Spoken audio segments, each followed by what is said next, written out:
se falou muito é que a PRF, no segundo turno da eleição, direcionou a sua fiscalização para o Nordeste brasileiro. Isso não é verdade. Não é verdade porque o Nordeste brasileiro é o local que nós temos 9 estados, 9 superintendências, temos a maior estrutura da PRF no Brasil, a maior quantidade de unidades da PRF.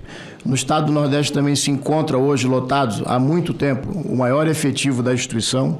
É no Nordeste brasileiro também que está a maior malha viária de rodovias federais do Brasil, está no Nordeste brasileiro. O Nordeste brasileiro também, onde a gente tem a maior quantidade de acidentes com vítimas de todas as regiões do Brasil. É o Nordeste também que tem a segunda maior frota de ônibus do Brasil. Se a gente retirar a cidade de São Paulo da região Sudeste, o Nordeste é a região que tem a maior frota de ônibus ou vans do Brasil. O Nordeste também é onde, infelizmente, nas últimas 5 eleições, foram feitas a maior quantidade de prisões acerca de crimes eleitorais, nas 5 eleições. É no Nordeste também que a gente tem o maior registro de apreensão de arma de fogo, e devemos lembrar que na última eleição foi proibido, né, o trânsito e a aproximação de zonas eleitorais de pessoas armadas, mesmo aqueles que tinham porte. Então a PRF tinha também essa obrigação. E lembrar que as polícias ostensivas trabalham com georreferenciamento e estatística. Nós não somos uma polícia judiciária que tem algumas informações privilegiadas em razão da sua atividade. Então nós trabalhamos sempre em cima de georreferenciamento e em cima de estatística. O outro questionamento é que nós tínhamos uma fiscalização excessiva no Nordeste. Então, nós tivemos 694 pontos de fiscalização no dia 30 de outubro, que foi o segundo turno da eleição, e o Nordeste, assim, junto com o Norte, foi os locais que a polícia menos realizou fiscalização. Onde mais se fiscalizou foi no Sudeste, depois no Sul, no Centro-Oeste, e o Nordeste, empatado com o Norte, ficou em 4ª posição. Nós tivemos, em média, 25 locais de fiscalização por estado no Nordeste no segundo turno. Falou-se também que se encaminhou ao Nordeste brasileiro a maior quantidade de recursos para a operação. Seria natural que se lá se encaminhasse o maior, porque se tem o maior efetivo, é natural que em número absoluto, quando você bota um percentual, você vai ter uma quantidade maior de pessoas a convocar, de viaturas para utilizar, mas isso também não é verdade. O Nordeste ficou em 3º lugar na média nacional do repasse de recursos. Reitero que todos esses recursos estão dentro dos sistemas do governo federal, que podem ser auditados, e em sua maioria que está aqui são fontes abertas. Se falou também que a quantidade de veículos naquela região foi a mais fiscalizada. Também não é verdade. Nós tivemos, em média, no Nordeste, 26,5 veículos fiscalizados, ou de 26 a 27 veículos fiscalizados por ponto de fiscalização. Tá? Então, o Nordeste ficou em 4ª posição, juntamente com o Sul, 26 veículos fiscalizados por ponto. Depois se afirmou na imprensa também que a PRF descumpriu a decisão do TSE. E aí é importante a gente esclarecer tudo o que ocorreu, porque, infelizmente, uma pequena parte da mídia brasileira não difunde as informações por completo. Então, nós temos 2 situações. Temos uma ADPF, que de relatoria do ministro Barroso, que autorizou todas as frotas municipais ou a serviço dos municípios e também ônibus de concessionárias, ônibus da área escolar, da saúde, que fossem autorizados a fazer transporte de eleitores no dia da eleição. Depois, os interessados na DPF fizeram nova petição e o ministro Barroso estendeu a utilização desses bens públicos ou concessionários ou a serviço desse para extralimite municipal e extralimite estadual, ou seja, intermunicipal e interestadual. Na véspera da eleição, por volta de 23 horas do dia 29 de outubro, o ministro Alexandre de Moraes, na condição de presidente do Tribunal Superior Eleitoral, nos encaminhou uma recomendação, vejam, às 23 horas do dia 29 de outubro, para que a gente efetivamente desse um cumprimento, né, daquela decisão anterior, agora com uma abrangência um pouco maior.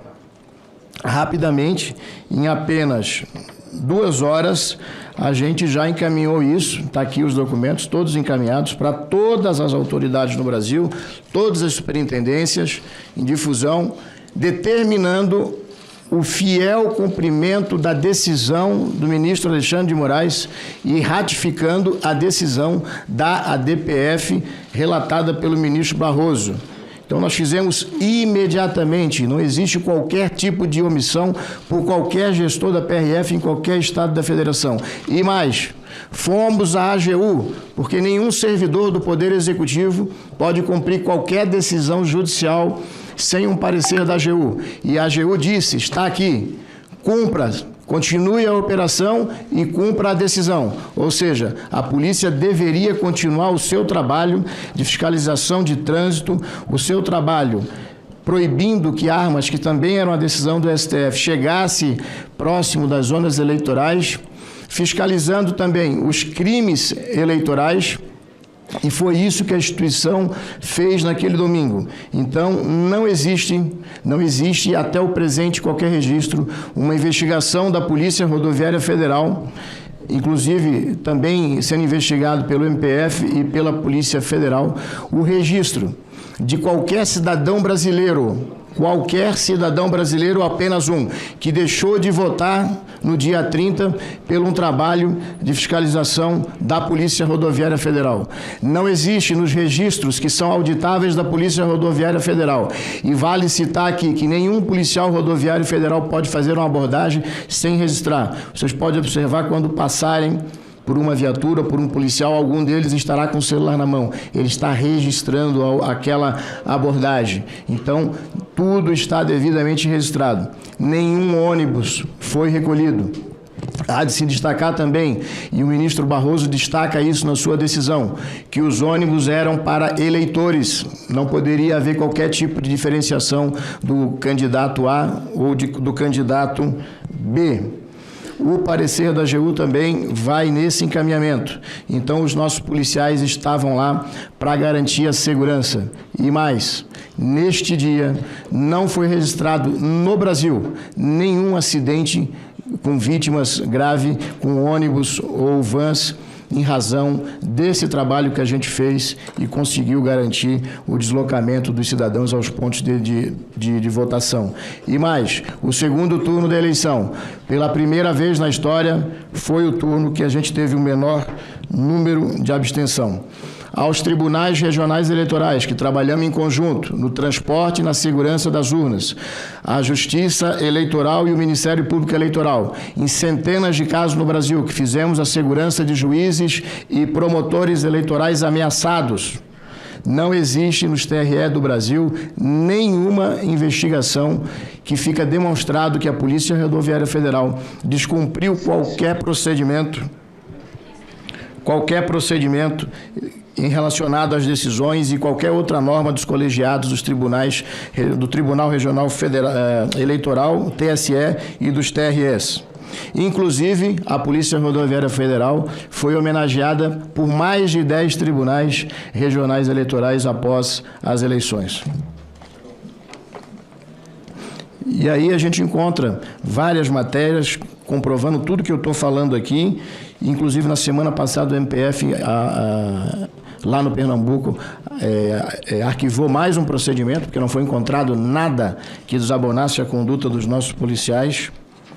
Mas como que iniciou toda essa situação? Eu explico aos senhores. A gente vinha trabalhando dentro da instituição, nós passávamos um momento difícil, um momento de descontentamento de parte do público da instituição. Por quê? Em 2019 foi aprovada a reforma da Previdência, que trouxe muito prejuízo aos policiais civis da União, dos estados e dos municípios. Então, muitos policiais já haviam um descontentamento muito grande. Segundo, foi prometido que no ano de 2019 a instituição receberia uma carreira melhorado, ou seja, um salário melhor, haveria um reconhecimento, uma organização, e o Ministério da Economia não aprovou. E isso criou um grau de descontentamento muito grande na instituição. Além disso, Nós chegamos a 13 mil policiais nos últimos 4 anos, foi o maior ingresso de policiais na história. Grande parte dos nossos policiais também eram eleitores do eleito presidente Lula. Além disso, é um crime impossível, que não ocorreu e não tem como.